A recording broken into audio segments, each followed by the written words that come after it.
तो hey guys, कैसे हो आप सभी। आई होप आप सभी अच्छे होगे, सभी एकदम मौज मस्त होगे। तो गाइस, स्वागत है आप सभी का I am novel on the brink to end के एपिसोड 6 में। तो गाइस, जो भी चैनल पर नया हो प्लीज चैनल को सब्सक्राइब करके बेल आइकन को ऑल पे सेट कर लेना, जिससे मेरे न्यू एपिसोड न्यू अपडेट्स का नोटिफिकेशन आप लोगों को पहले से पहले मिलता रहेगा गाइस। तो गाइस, चलिए ज्यादा टाइम वेस्ट ना करते हुए बढ़ते अपने एपिसोड की तरफ। एपिसोड की स्टार्टिंग में हम देखते हैं एक आवाज हम लोगों को बता रही होती है, ये है लाइम, हैमिल्टन फैमिली का 5वां बेटा। पहले वो एक अलग ही इंसान था जो कि अलग ही दुनिया में रहता था, पर अचानक से वो एक बच्चे के शरीर में आ गया। आखिर ये कैसे हुआ ये तो मुझे भी नहीं पता है। लाइम की फैमिली तबाह होने की कगार पर थी, लेकिन उसका ज्यादातर ध्यान सिर्फ मैजिक पर ही था। वो हर दिन मैजिक की प्रैक्टिस करता है। ये कहना गलत नहीं होगा कि वो मैजिक को काफी पसंद करता है। इनफैक्ट अब तक तो वो काफी सारे स्पेल्स को, एलिमेंटल स्पेल्स को, समनिंग स्पेल्स को मास्टर भी कर चुका है। और रायमोंड, जिसको लाइम अपना मास्टर मानता है, उन्होंने लाइम को काफी सारी मैजिक को कंट्रोल करने वाली टेक्निक्स सिखाई। साथ ही साथ उन्होंने मैजिक पीडिया नाम की एक रिंग को भी लाइम को दिया, जिसमें लाइम इनफिनाइट चीजों को स्टोर कर सकता है। फिर लाइम एक एडवेंचरर भी बना, जिससे वो अपनी पावर्स को और भी अच्छे तरीके से कंट्रोल करना सीख गया। इस दौरान लाइम की मुलाकात आसुना और आओई नाम की लड़कियों से हुई, जो कि लाइम की फैमिलियर बन गयी। लेकिन इतनी तेजी से लाइम की तरक्की को देखते हुए लाइम के बड़े भाई आल्ब्रेक्ट को लाइम से जलन होने लगी, और वो कुछ बड़ा अचीवमेंट के चक्कर में उसने अपने टेरिटरी में सील्ड ड्रैगन को आजाद कर दिया। लेकिन जैसे ही उस ड्रैगन की मुलाकात लाइम से हुई, वो लाइम के मैजिक के प्रति फीलिंग्स को एडमायर करने लगा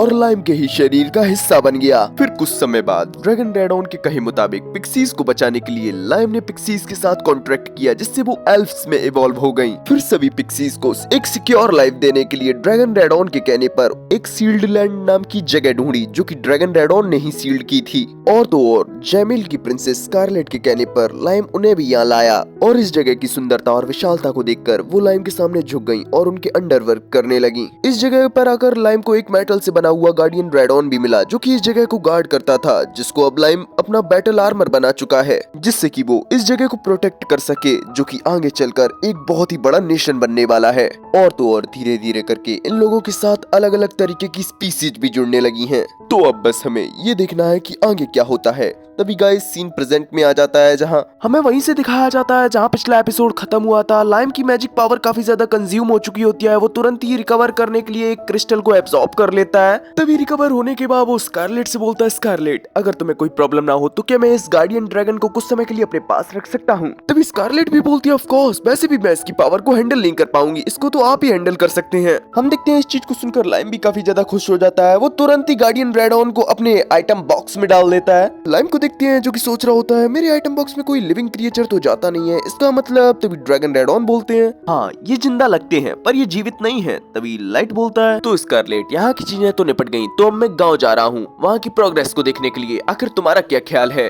तभी स्कारलेट बोलती है, मैं रॉयल कैपिटल वापस जाना चाहती हूँ ताकि मैं नेशन की मूवमेंट्स पर नजर रख सकूँ। तभी लाइम बोलता है, तो चलो ठीक है, मैं तुम्हें वहाँ छोड़ देता हूँ। ये बोलते वो अपने टेलीपोर्टेशन स्पेल का यूज करते हुए उसे वहाँ छोड़ देता है। तभी अगले सीन में हम देखते हैं लाइम अपने विलेज वापस आ चुका होता है। वो हम लोगों को बता रहा होता है, मैं स्कारलेट को रॉयल कैपिटल में छोड़ आया हूँ और मुझे देखने को मिल रहा है यहाँ के लोग काफी जोरों शोरों से अपने कामों में लगे हुए हैं। जल्द ही हमारी ये जगह एक पावरफुल नेशन बनने वाली है। तभी हम देखते हैं लाइम के पास भागते हुए राइना आ जाती है। लाइम पूछता है, आखिर क्या बात है। तभी राइना बोलती है, मास्टर लाइम, मैंने क्रिस से सुना है कि यहाँ आसपास ट्रोल्स रहते हैं। लाइम बोलता है, क्या ट्रोल्स? कहीं तुम बड़े बड़े मस्कुलर और अजीब से दिखने वाले क्रिएचर्स की तो बात नहीं कर रही। तभी राइना बोलते हैं, हाँ मैं उन्हीं की बात कर रही हूँ। हम लाइम को देखते हैं जो कि सोचने लगता है, मैंने सुना है ट्रोल्स दो विपरीत स्वभाव के होते हैं, एक तो काफी हिंसावादी और एक काफी शांत स्वभाव के। से राइना, मैं तुमसे पूछना चाहता हूँ, आखिर ट्रोल्स कैसे होते हैं। राइना बोलती है, वेल मुझे लगता है वो काफी हिंसक हो सकते हैं अगर इंसानों ने उन्हें परेशान किया तो।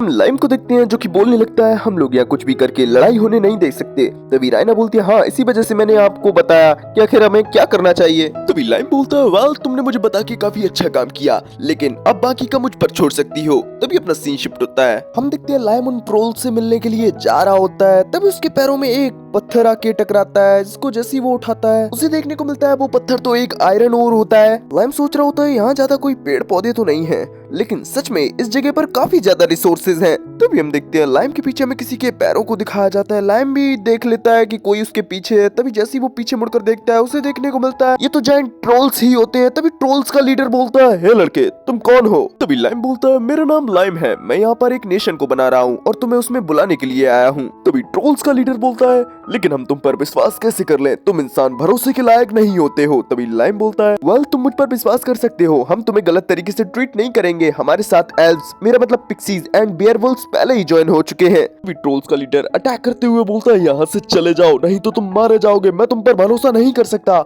हम देखते हैं लाइम बड़ी मुश्किल से उस अटैक से बचता है, लेकिन हम देखते हैं ट्रोल लीडर तो रुकने का नाम ही नहीं ले रहा होता। जहाँ लाइम कदम रखता है वहाँ वो अटैक करके लाइम को वहाँ से हटने पर मजबूर कर देता है। हम लाइम को देखते हैं जो कि सोच रहा होता है, मैं इस पर अटैक नहीं करना चाहता, पर मैं आखिर कब तक इसके अटैक्स को डॉज करूंगा। लेकिन तभी वो जैसे ही वो नीचे देखता है, उसे देखने को मिलता है वो तो एक दरार में फंस चुका होता है, उसके पैर। वो सोच रहा होता है, सच में मैंने इस ट्रोल को अंडर एस्टिमेट कर दिया, ये ट्रोल तो सच में काफी ज्यादा समझदार है। ये इतनी देर से मुझ पर अटैक कर रहा था ताकि मैं इस दरार की तरफ आ सकूं, और जब मैं फंस चुका हूं तो ये अपने सिंगल ब्लो में मुझे ठिकाने लगाना चाहता है। और हम देखते हैं होता भी बिल्कुल ऐसा ही है। वो अपना एक तगड़ा सा अटैक लाइम पर कर देता है। वो काफी खुश हो रहा होता है कि लाइम फाइनली ठिकाने लग चुका है, लेकिन जैसे ही वो नीचे देखता है उसे देखने को मिलता है लाइम तो बिल्कुल ठीक ठाक होता है, क्योंकि उसने एंड टाइम पर अपने ड्रैगन रेडॉन के आर्मर को पहन लिया होता है। हम इस जायंट ट्रोल को देखते हैं, वो बोल रहा होता है, आखिर ये मेरे इतने खतरनाक अटैक से बच कैसे गया। वहीं हम लाइम को देखते हैं जो कि सोच रहा होता है, शुक्र है कि मैंने एंड टाइम पर अपने गार्डियन रेडॉन के आर्मर को पहन लिया, नहीं तो मेरा भरता ही बन जाना था। ये बोलते हुए वो अपने आर्मर को डीएक्टिवेट कर देता है और उसे तुरंत ही अपने आइटम बॉक्स में डाल देता है। हम देखते हैं इस चीज को देखकर तो ट्रोल बॉस को काफी ज्यादा गुस्सा आ रहा होता है। वो बोलता है, अब तो तू गया बेटे। तभी हम देखते हैं उस बॉस ट्रोल के चमचे बॉस को बुलाने लगते हैं, बॉस आखिर आप ये क्या कर रहे हो।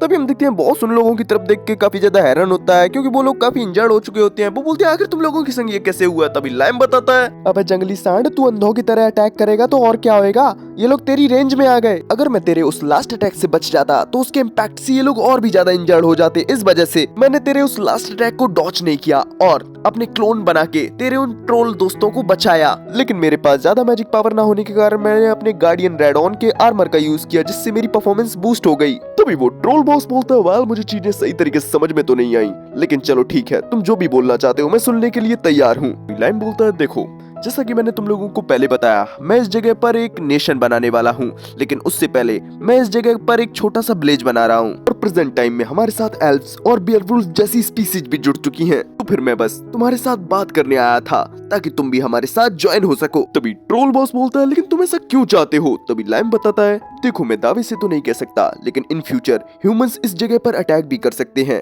मैं नहीं चाहता कि इस जगह पर ह्यूमंस द्वारा तुम लोगों का शिकार किया जाए। इस वजह से मैं तुम लोगों को हमारे नेशन में ज्वाइन करना चाहता हूँ, ताकि तुम खुद को और हमारे नेशन को प्रोटेक्ट कर सको। तभी ट्रोल बॉस बोलता है, तुम्हारी बात में दम तो है, लेकिन सबसे पहले मैं तुम्हारे विलेज को देखना चाहूंगा। हम देखते हैं लाइम भी उसकी बातों को मान जाता है। तभी अगले सीन में हम देखते हैं लाइम सभी को टेलीपोर्ट करते हुए अपने विलेज में ले आया होता है। ट्रोल बॉस तो काफी ज्यादा हैरान होता है। वो बोलता है, आखिर ये क्या था। तभी लाइम बताता है, ये टेलीपोर्टेशन स्पेल है, एक high level Holi spell. Troll boss बोलता है, क्या एक टेलीपोर्टेशन स्पेल। तभी हम देखते हैं क्रिस ट्रोल बॉस को यहाँ देखकर काफी ज्यादा हैरान हो जाती है। वो बोलती है, अगर तुम यहाँ क्या कर रहे हो। हम देखते हैं ट्रोल बॉस उसे पहचान नहीं पाता। वो बोलता है, आखिर ये लड़की कौन है। हम देखते हैं इस चीज से क्रिस और भी ज्यादा गुस्सा हो जाती है। वो बोलती है, तुम्हारी हिम्मत कैसे हुई मुझे ना पहचानने की, मोटी बुद्धि। हम देखते हैं इस चीज को सुनकर तो ट्रोल बॉस काफी ज्यादा हैरान हो जाता है। वो बोलता है, क्या मोटी बुद्धि, इसका मतलब तुम तो बोरबोमैन हो। हम देखते हैं इस चीज से क्रिस काफी ज्यादा नाराज हो जाती है। वो बोलती है, मैंने तेरे से कितनी बार मना किया है, मुझे बोर मत बुलाया कर, मैं बुल्फ हूँ बुल्फ। ये बोलती है वो ट्रोल बॉस के पेल देती है। हम लाइम को देखते हैं जिसको प्रेजेंट सिचुएशन समझ नहीं आ रही होती है। वो क्रिस से बोलता है, क्रिस क्या तुम इसे जानती हो। क्रिस बोलती है, हाँ मैं इसे जानती हूँ, ये एक अननोइंग इडियट है, जब भी हम लोग मिलते हैं एक दूसरे से झगड़ने लगते हैं। तभी लाइम बोलता है, अच्छा तो एक तरीके से तुम इसे अपना राइवल मानती हो। तभी क्रिस बोलती है, वेल आप ऐसा कह सकते हो, क्योंकि मैं अभी तक इससे 307 बार जीत चुकी हूँ और 378 बार हार चुकी हूँ। वैसे तू इतना वीक कब से हो गया रे मोटी बुद्धि। तभी लाइम क्रिस को बताता है, क्रिस वो वीक नहीं हुआ है, तुम स्ट्रॉन्ग हो चुकी हो जब से तुमने मेरे साथ कॉन्ट्रैक्ट बनाया है। तुम खुद ही देखो ना, तुम एक वुल्फमैन से एक बेयर वुल्फ में इवॉल्व हो चुकी हो।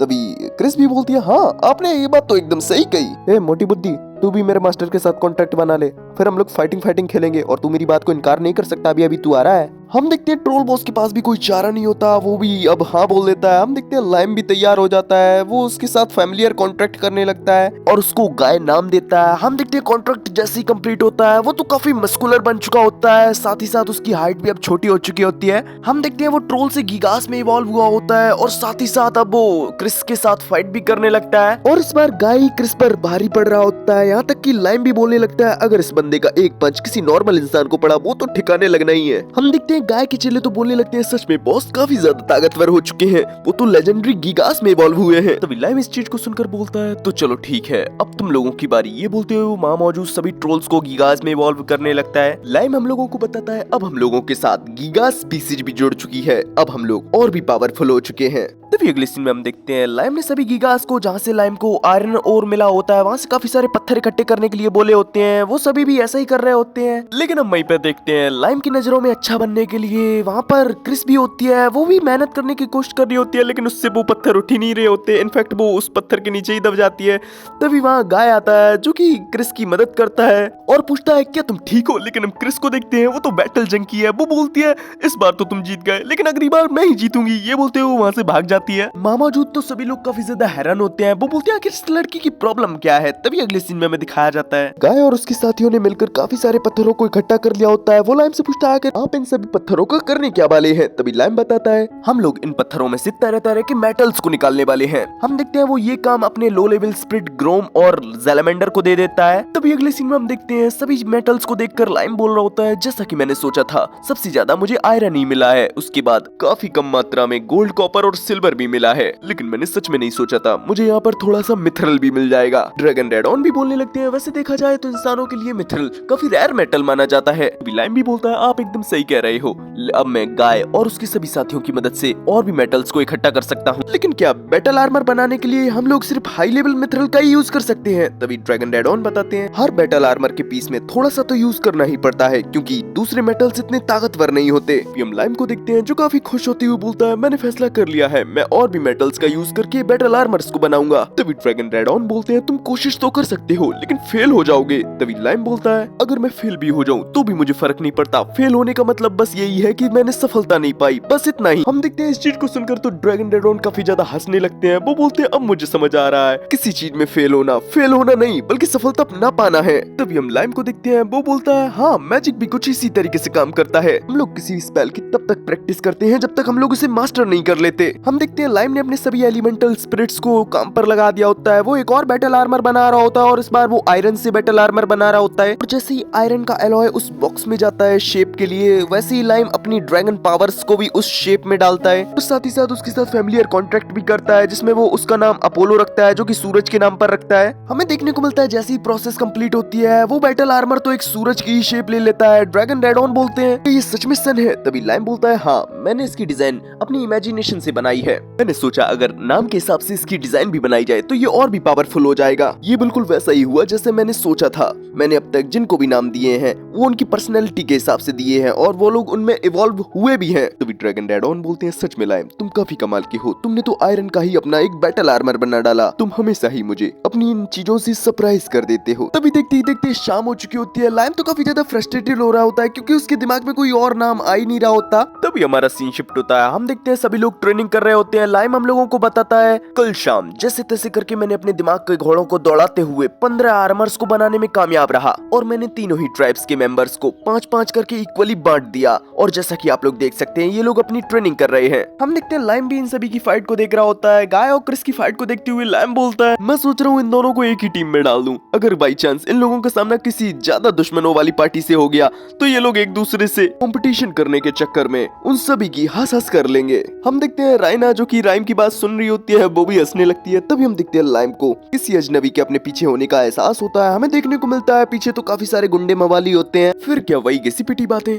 सच में हमारा तो जैकपॉट ही लग गया, अगर हम लोग इन एल्फ्स को बेच देते हैं हम लोग काफी अमीर हो जाएंगे। हम देखते हैं उनमें से कुछ ठरकी बंदे भी होते हैं, वो लोग बोल रहे होते हैं हम लोग इन्हें बेचने से पहले कुछ मजे करेंगे। हम देखते हैं लाइम उन लोगों की तरफ बढ़ने लगता है लेकिन राइना लाइम को रोक लेती है। वो तुरंत ही एक मीना नाम की एल्फ्स को अपने पास बुलाती है, उसके कान में कुछ कहने लगती है। वो क्या कहती है ये हम लोगों को नहीं बताया जाता। हम देखते हैं राइना की बात जैसे ही खत्म हो जाती है, मीना तुरंत ही उन चोमुओं के पास बढ़ने लगती है और जैसे ही चोमुओं के लीडर के पास पहुंचती है वो तुरंत ही अपना एक पंच उस चोमुओं के लीडर पर जड़ देती है जो कि दूर जाकर गिरता है। हम देखते हैं उस चोमू के चमचे तो काफी ज्यादा ही नाराज हो रहे होते हैं, वो लोग तो अपने अपने हथियार निकाल लेते हैं लेकिन मीना तो पलक झपकते ही उन सभी को एक ही बार में पेल देती है। हम लाइम को देखते हैं, वो भी काफी इंप्रेस होता है। वो बोलते हैं सच में ये काफी कमाल का था, ये एल्फ्स भी अब अपने आर्मर और ट्रेनिंग की मदद से काफी ज्यादा ताकतवर हो रहे हैं। तभी हम देखते हैं उन चोमुओं का लीडर लाइम को पकड़ लेता है और सभी से बोलने लगता है सभी लोग अपनी जगह पर बाहर ही रहेंगे। हम देखते हैं पहले तो ये चीज देखकर सभी लोग काफी ज्यादा हैरान होते हैं, लेकिन तभी अगले ही पल वो सभी काफी ज्यादा रिलैक्स हो जाते हैं। वो बोलते हैं बेटा तू तो गया। हम देखते हैं वो चोमू भी नहीं समझ पाया होता कि आखिर ये लोग कहना क्या चाहते हैं, लेकिन तभी हम लाइम को देखते हैं जो अपने पावर मिसाइल को उस चोमू के जबड़े पर ही पेल देता है, जिससे तो वो काफी दूर जाके फेंकता है। हम देखते हैं इस चीज से तो चोमू के चमचे काफी ज्यादा डर जाते हैं। वो लोग चोमू को उठाते हुए वहाँ से निकल लेते हैं। तभी अगले सीन में हमें end of the world spell के अंदर का सीन दिखाया जाता है, जहाँ लाइम आया होता है। वो वहाँ मिड लेवल स्पिरिट विंडाइन को समन करता है, जो कि एक दो नहीं कुछ ज्यादा ही मात्रा में वो समन कर लेता है। वो उन सभी विंडाइन को बताता है मैंने अपने आइटम बॉक्स में काफी ज्यादा पानी को स्टोर कर रखा है। आपको करना ये है कि आपको फ्रेश वाटर को अलग करना है और उसमें से मौजूद सॉल्ट को अलग करना है। क्या आप लोग ऐसा कर सकते हैं? सभी विंडाइन हाँ बोलती हैं। हम देखते हैं वो लोग अपने काम में लग चुके होते हैं। लाइम ने भी अपने उस आइटम बॉक्स से पानी को निकालना स्टार्ट कर दिया होता है। तभी हम एक विंडाइन को देखते हैं जो कि लाइम के ही बगल में खड़ी होती है। लाइम बोलता है क्या तुम्हें कोई बात समझ में नहीं आई? अगर कोई बात समझ में नहीं आई हो तो तुम मुझसे पूछ सकती हो। वो विंडाइन बोलती है नहीं ऐसी कोई बात नहीं है। क्या आपको मैं याद हूँ? मैं वो विंडाइन हूँ जिसको आपने इवॉल्व किया था। मैं आपका शुक्रिया अदा करना चाहती हूँ। मैं पूरी तरीके से तो नहीं, लेकिन मैं आपकी बदौलत चीजों को धीरे धीरे करके पॉजेस भी करना सीख गई हूँ। हालांकि स्पिरिट मोनार्च मुझे ज्यादा करने से डांटते हैं। गाइस ये शायद इनके कोई सीनियर वगैरह होंगे। तो लाइम भी ये चीज सुनकर थोड़ा हैरान होता है। वो बोलता है क्या स्पिरिट मोनार्च? लेकिन इस चीज को वो इग्नोर करते हुए बोलता है तुम्हारे कहने का मतलब है तुम चीजों को पॉजेस कर सकती हो? तभी विंडाइन बोलती है हाँ ये मिड लेवल से स्टार्ट हो जाती है। अगर कोई स्ट्रॉन्ग मिड लेवल स्पिरिट है तो वो एक साथ कई सारे ऑब्जेक्ट्स को पॉजेस कर सकती है, और यही रीजन है कि आज भी स्पिरिट्स की पावर दुनिया की कई चीजों में रहती है। हम देखते हैं लाइम भी उसकी बातों को समझ चुका होता है। वो बोलता है विंडाइन मैं एक चीज को ट्राई करना चाहता हूँ, क्या इसमें मेरी तुम मदद करोगी? विंडाइन बोलती है आपका तो मुझ पर एहसान है, मैं आपके लिए कुछ भी करूंगी। हम देखते हैं लाइम उसके साथ फिर से एक कॉन्ट्रैक्ट बनाने लगता है, जिसमें अब वो उसे एक नाम भी देता है जो कि जीरो होता है। गाइस मैं आप लोगों को बता दूं पहले लाइम ने सिर्फ विंडाइन के साथ एक कॉन्ट्रैक्ट किया था, लेकिन इस बार अब उसे एक नाम भी दे दिया है। हम देखते हैं विंडाइन तो काफी ज्यादा खुश होती है। पहले वो आंख भी नहीं खोल पाती थी, अब वो आंख भी खोल पा रही होती है। वो बोलती है मैं पहले से अब काफी ज्यादा पावरफुल फील कर रही हूँ। अब तो ऐसा लगता है मैं किसी भी ऑब्जेक्ट को काफी इजीली पॉजेस कर सकती हूँ। तभी लाइम बोलता है तो ठीक है अब हम लोग आगे की प्रोसेस को स्टार्ट करते हैं। ये बोलते हैं वो ग्रोम और लो लेवल स्पिरिट ज़ैलामेंडर को समन करता है और उन दोनों को एक और आर्मर बनाने के काम में लगा देता है। गाइस मैं आप लोगों को बता दूं लाइम मिड लेवल और लो लेवल दोनों ही एलिमेंटल स्पिरिट्स को कितनी भी क्वांटिटी में समन करना सीख चुका है। हम देखते हैं लाइम ने इस बार विंडाइन की शेप का एक आर्मर बनाया होता है, जिसमें लाइम जीरो से इस मेटल के आर्मर को पॉजेस करने के लिए कहता है और जीरो ऐसा कर भी देती है। लाइम बोलता है सच में ये काफी कमाल है, एक मिड लेवल वाटर स्पिरिट एक बैटल आर्मर को पॉजेस कर चुकी है। सच में इस बैटल आर्मर का यूजर तो वाटर को भी कंट्रोल कर पाएगा। अभी अगले सीन में हम देखते हैं लाइम ने कई सारे स्पिरिट बैटल आर्मर बना डाले होते हैं, जिसमें से एक वाटर वाला रायना के पास होता है जो कि काफी इजीली कंट्रोल कर रही होती है वाटर को। वहीं फायर और वाटर डुअल एलिमेंट वाला आर्मर क्रिस के पास होता है जो कि काफी इजीली यूज कर रही होती है दोनों एलिमेंट को। वहीं गाय को मिला होता है एक अर्थ एलिमेंट वाला आर्मर। हम लाइम को देखते हैं जो कि सोच रहा होता है सच में मैंने ये प्रोटोटाइप आर्मर इन तीनों को दिए थे और ये तो मेरी सोच से भी ज्यादा पावरफुल निकले। हम देखते हैं वो तीनों भी अपनी बढ़ी हुई पावर से काफी ज्यादा खुश होते हैं। वो तीनों ही लाइम का काफी ज्यादा शुक्रिया अदा कर रहे होते हैं। वहीं गाय तो ये भी बोलने लगता है आपकी इस दी हुई पावर से मैं यहाँ मौजूद सभी को प्रोटेक्ट करूंगा। वहीं रैना भी बोलती है मैं तो जितनी हो सके मास्टर लाइम की उतनी मदद करना चाहती हूँ। तभी क्रिस बोलती है अब तुम लोगों को क्या लगता है मैं यहाँ गन्ना छीलने आई हूँ, मैं भी मास्टर लाइम की मदद करूंगी। हम लाइम को देखते हैं जो कि सोच रहा होता है अगर मैं मिड लेवल स्पिरिट से पॉजेस किए हुए और भी बैटल आर्मर बना पाऊं तो सच में हम लोग काफी ज्यादा पावरफुल हो जाएंगे। ड्रैगन रेडॉन हम लोगों को बताते हैं सच में ये लड़का काफी नादान है कि इन तीनों ग्रेटर स्पीसीज के पास इन स्पिरिट आर्मर का होने का मतलब यही है कि ये किसी भी नेशन को अपने कदमों में काफी इजीली झुका सकता है। हालांकि मैं काफी अच्छे से जानता हूँ ये सब काम अपने मैजिक को इम्प्रूव करने के लिए करता है, इसी वजह से तो ये मुझे काफी इंटरेस्टिंग लगता है। और गाइज इसी इंटरेस्टिंग से सीन के साथ हो जाता है अपना ये एपिसोड यही फिनिश। आप लोगों को एपिसोड कैसा लगा कमेंट में जरूर बताना। अच्छा लगा हो एक प्यारा सा लाइक कर देना और जो भी चैनल पर नया हो प्लीज चैनल को सब्सक्राइब करके बेल आइकन को ऑल पे सेट कर दो यारो, जिससे मेरे न्यू एपिसोड न्यू अपडेट्स का नोटिफिकेशन आप लोगों को पहले से पहले मिलता रहे। तो गाइज मिलता हूँ आप लोगों से नेक्स्ट एपिसोड में, तब तक के लिए बाय बाय, सायोनारा, ख्याल रखिए अपना।